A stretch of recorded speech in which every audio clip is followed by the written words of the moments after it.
I don't apologize. If people approach me, I explain what I'm doing and generally give them a compliment. But I'm not, if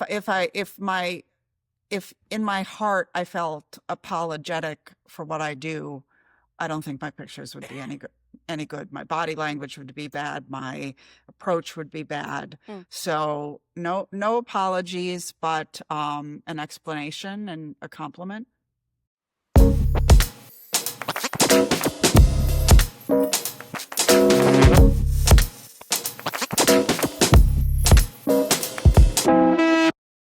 So welcome everybody to another episode of Eyeshot Unfiltered, and this time we're sitting down with Melissa again. We're gonna have a little bit more lighthearted, fun part. So thank you, Melissa, for being with us again. Thank you for having me. It's great to be here. For taking the time to talk to us. And for everyone watching, don't forget to keep subscribing, commenting, liking our materials, because what's just one small click for you means the world for us, and it means supporting independent publishing, independent street photography, independent made in Italy arts and craftsmanship. So welcome again, Melissa. Thank you for being here again. And I would say we can get started. Absolutely, absolutely. Great. So the first game we want to do, it's our classic Unfiltered. So we're going to give you a series of rapid fire questions so you don't have to overthink the answer. So whatever comes to your mind, just shoot. So 3 words to describe yourself. Small, hardworking, and positive. Cool. Love it. What bothers you the most in a street photo? Bothers me the most in a street photo. Very bright orange or green construction color that people wear on vests. Yeah. The highlighter, neon colors. Yeah, it generally just will ruin a photograph. Oh, if you had to choose color photography or black and white photography? I'm a color photographer, so color for me. But I love black and white photography. It doesn't. I guess I'm kind of agnostic. I work in color. I've made that choice, but I've always loved black and white photography. Interesting. Perfect. Have you ever accidentally deleted a photo you really liked? I once accidentally deleted all my photos from a trip to Milan. No. I thought I had saved them on a disk. My computer was full. I was sure I had the backup, and I didn't. And I had a few in Lightroom that I had worked on, so I had small JPEGs. But ever since then, I actually save my cards. I will edit and throw things away on my computer, but I save my SD cards.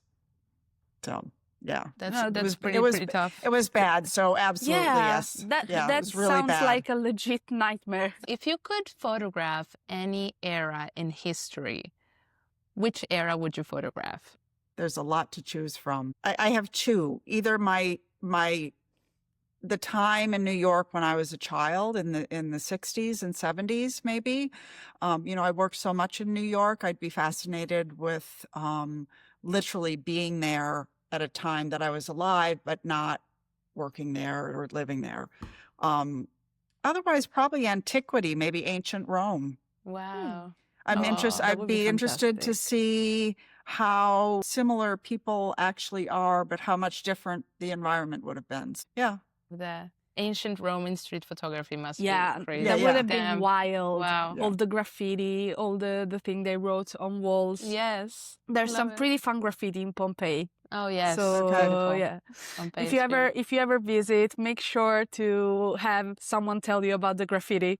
Yeah. Have you ever found yourself apologizing after taking a picture? No, I don't apologize. If people approach me, I explain what I'm doing and generally give them a compliment. But I'm not. If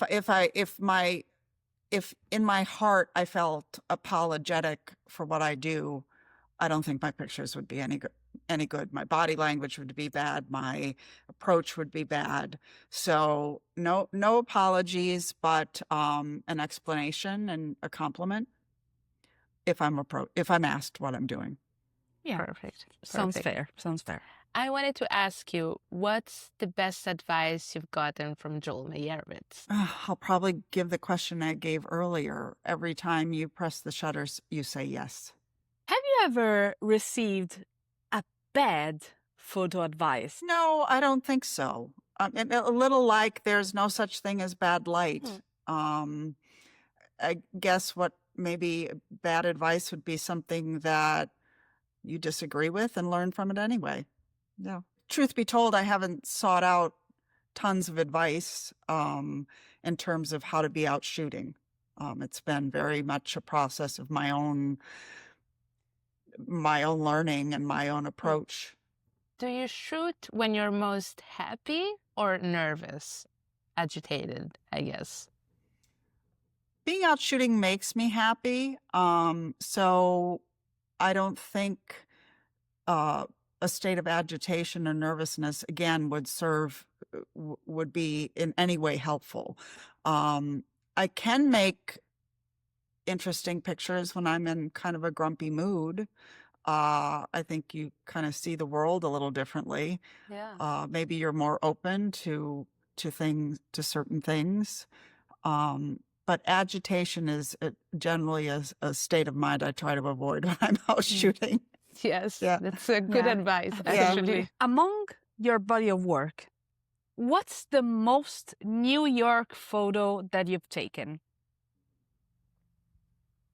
Oh, that's just impossible because I view my body of work as a body of work. I mean, as street photographers, we are working towards that single image, but it is the accumulation of those images that start to say something about who you are as a photographer. There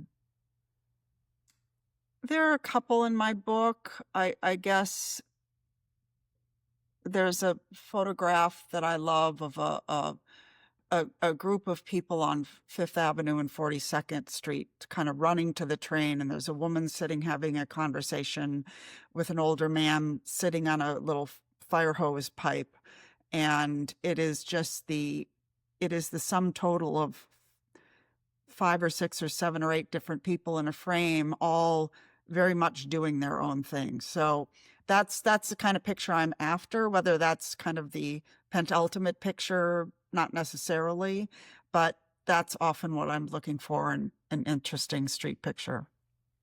Beautiful. Interesting. Thank you. I wanted to ask you, could you rank these 3 aspects of a photograph? Composition, light, and subject.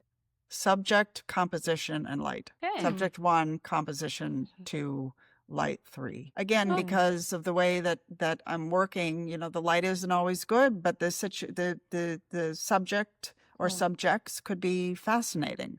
Yes. So it really, for me, it's subject driven. Yes, you're attracted to the more human side. I think if it's all about light, it's not what I'm doing. I mean, I love the winter light in New York, and it's beautiful, and people are beautifully lit, and that can really enhance a photo. But my photo the subject isn't light. The subject is people. Love that. Love that. And have you ever felt scared during a shooting? A couple times. Yeah. Would you like to share? There was a couple summers ago, there was a kind of a riot in Union Square, and my apartment's right nearby, and I was in Union Square actually heading home for lunch, and the place just erupted. It was some social media person had said he'd be there giving away gaming equipment or something. It was just it had gone viral on TikTok or Instagram, I'm not sure which, and it just became a mob, and people were destroying cars, and my entrance to my building was right around the corner, and I knew that it would be a fabulous time to take photos, but I literally felt physically threatened. Again, I started out saying I'm small. I don't know why I started with that, but I felt as a woman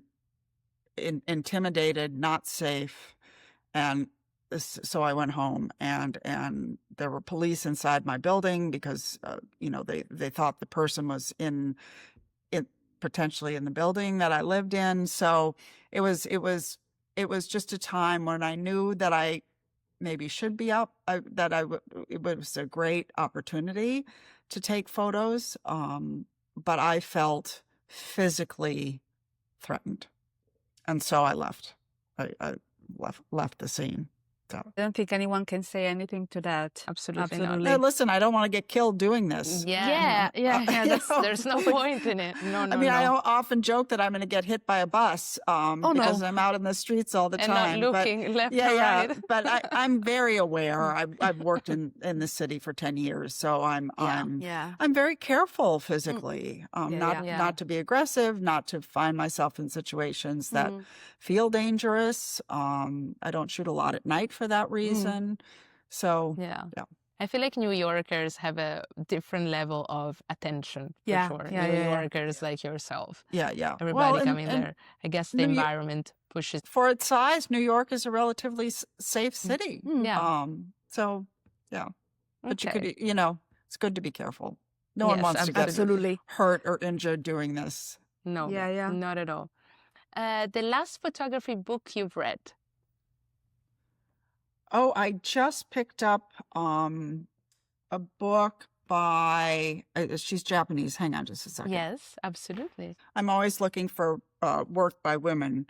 And this just arrived yesterday in the mail. Fukaso Kodama, a Japanese photographer. And the pictures are from 1960 to 1980, I think. And it's just kind of a lovely, quiet book of from what I can see, kind of rural Japan, and they're very gentle street pictures. I don't know if you can see it, of kind of rural Japan in the 60s and 70s and 80s, and it was kind of a pleasure to find it. It's really a lovely, quiet observational book. I mean, there's not I wouldn't say any of the pictures are very punchy or deeply memorable, but it's a beautiful, quiet observation of a quiet.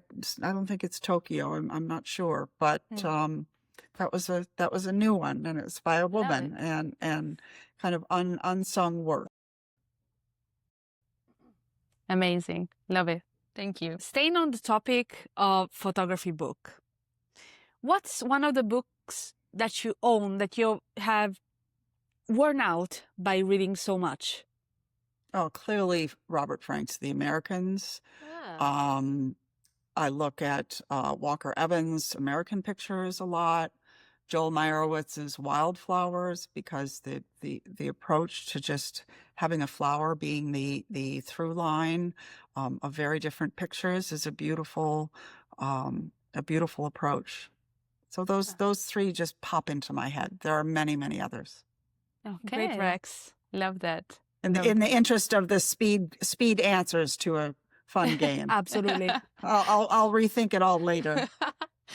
If your photography could speak, what would it say? Oh, it would be a love song to people and our similarities and our differences and our quirkiness and our humor and our tenderness, our kind of the human condition. Love it. Love it. Thank you. Lovely. Would you rather take one great photo a year or 1,000 average photo per month? Oh, one great photo a year. Yeah.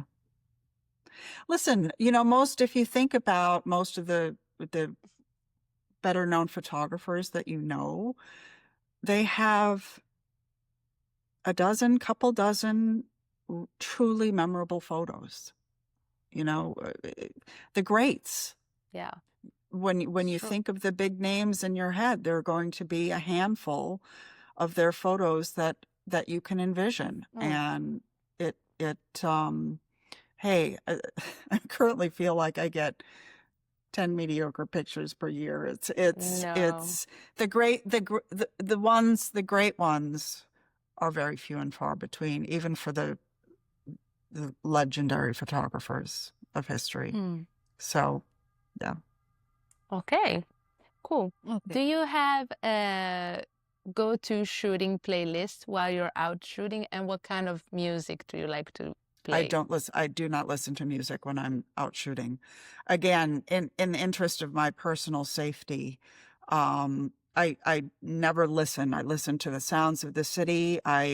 Sometimes you'll hear something going on a couple streets away, and something going on that you weren't aware of. It could be a protest. It could be the beginnings of a parade. And if you have music in your ears, you're not going to hear it. Yeah. And so to be out working just in serendipitous situations, you have to have all your senses keyed in. Absolutely. Yeah. Absolutely.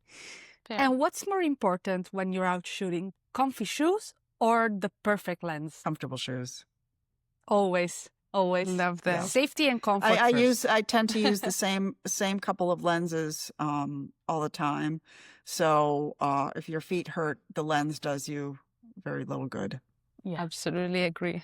100% agree. Absolutely. Last question for this unfiltered part. What do you believe in? Kindness. Amazing. Love that. Thank you. So we'll move on to the games, and we're gonna have an elimination game between photography legends hosted by Lou. So we'll start. Henri Cartier-Bresson or Garry Winogrand? Winogrand. Winogrand or Helen Levitt? Oh, It's going to be tough, Melissa. I'm going to tell you already now. I think Winogrand. Okay. I'll stay with Winogrand. Winogrand or Walker Evans? Winogrand. Okay. Winogrand or Robert Frank?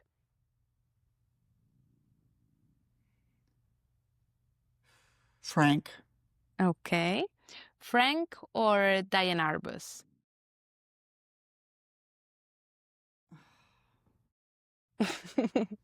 Yeah. I think just because it's more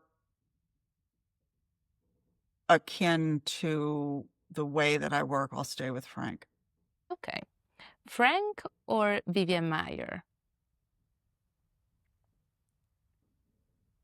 I'm staying with the men here. I have to stay with Frank. Okay. Frank or Joel Meyerowitz? Oh, this can't even go public. Joel is my friend and mentor. I'll make a shift. I've stayed with Frank long enough. He's beat out a couple fantastic photographers. I think I'll move to Meyerowitz. Cool. I think at this point, for the breadth of his career, and that he hasn't just stayed with street photography, that he's worked in both black and white and color, that he is, stayed with photography in his career, as his great mistress. Frank, went to filmmaking and didn't keep up with the streets and photography to the same level that I think Joel has. Joel, we love you. No hard feelings for anything. It's just a game. Just joking. Thank you. Joel, he's the only one you offered up that's still living thus far in this torturous game. Yeah, torturous game. This is a cruel game. It is. It is a cruel game. Yeah. Yes. Great stuff. In fact, I wanted to move to someone else, and I wanted to ask you Joel Meyerowitz, or I think I know the answer, or Steve McCurry, but I'll throw it out there. Yeah. Meyerowitz or Rebecca Norris-Webb? I have to stay with Joel. I greatly admire Rebecca's work. Yes. And she has a particular way of doing photography also. Absolutely. She really does. Yeah. So she's very beautiful work. So Rebecca, also we love you so much. Shout out to Rebecca. Exactly. Last one. So the torture is over. Joel Meyerowitz or Dorothea Lange? Again, I have to stay with Joel because his body of work has been so broad and such an influence upon me, and personally. So Yeah. I'm gonna stick with the living friend and mentor, with no disrespect to any photographer that you've Absolutely. mentioned. Yeah. Yeah, 100%. I guess then we have a winner for this section, and it's Joel Meyerowitz. Thank you, Melissa. We know it's hard. Every photographer that's come not by, a very nice. they were it's like, not a- "What? Why are you making us doing this?" And Yeah. I know, but it's Yeah, and I it's think interesting. that we all look at our books and look at our influences and take important lessons. I've taken important lessons from all of the photographers that you've Absolutely. mentioned, and have every photographer you mentioned. I have multiple books by that I turn to with great regularity. Absolutely. But I think it's not a very nice game. Yeah. We'll think about maybe removing it or like changing it with No. something else. I'm joking. I'm joking. We know, Just we know. joking. It Don't is. worry. It is interesting. It's Yeah. to choose one over the other. You could have asked me this 10 years ago and my answers would have been different. You could ask me 10 years Absolutely. from now and my answers might be different. There might be new photographers to throw in this Yes. incredible pantheon of talent, and it all could change. But we stand on the shoulders of giants, and all Absolutely. of those photographers mentioned have been important to my visual Absolutely. education. Yes. Absolutely. Amazing. Amazing. So we're going to move on to the second and final game, which is our finish the sentence game. I'm going to give you a small prompt, so the beginning of a sentence, and you're going to finish however you feel. A day without a camera is a day Without exploration. when I find two strangers moving at the same pace. I, Take their picture if they're interesting. if I had never picked up a camera. I'd write. The moment I realize I'm about to shoot something good is Thrilling. every time I go back to the 34th Street, I, Hope it's busy. if one of my photos ended up on a billboard, I would Photograph it. take pride in your work, of course.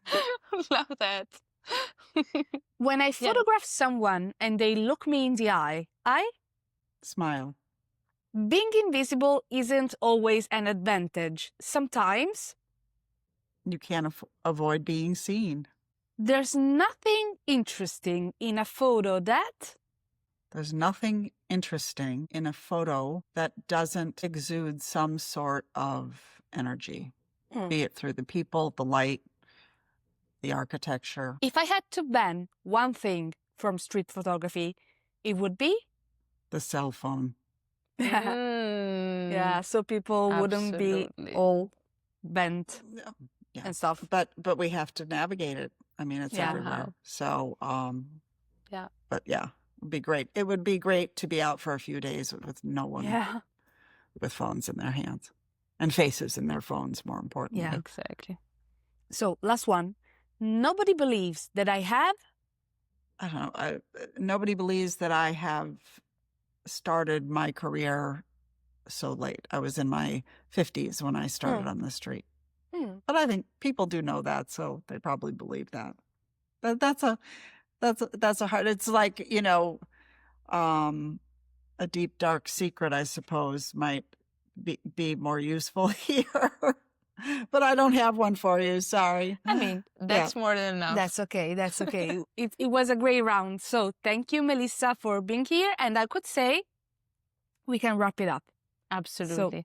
Melissa, once again, thank you for being here. We hope you had fun this time, and it was great not fun. too torturing Yeah. in a way. But we just do always this part because we feel like it helps connect also on a more human side, not all the too composed and professional questions. So we always like to close our interviews like with this. a little fun, even if it's Yeah. torturous. Yeah, Exactly. I'm kidding you. No, it was great Yeah. fun. Thank you so much for having me. It was Thank you, a Melissa. pleasure to be here, and thank you, anyone and everyone, for watching. yeah. Yes. So, yeah, thank you for staying with us. Thank you for watching. And for our followers, don't forget to keep subscribing, keep commenting, keep liking, because what's just one small click to you means the world for us. Keep supporting independent street photography, independent publishing, and independent made in Italy arts and craftsmanship. Thank you, Melissa, for being with us, and see you next time. Thank you. Thank you. See you next time.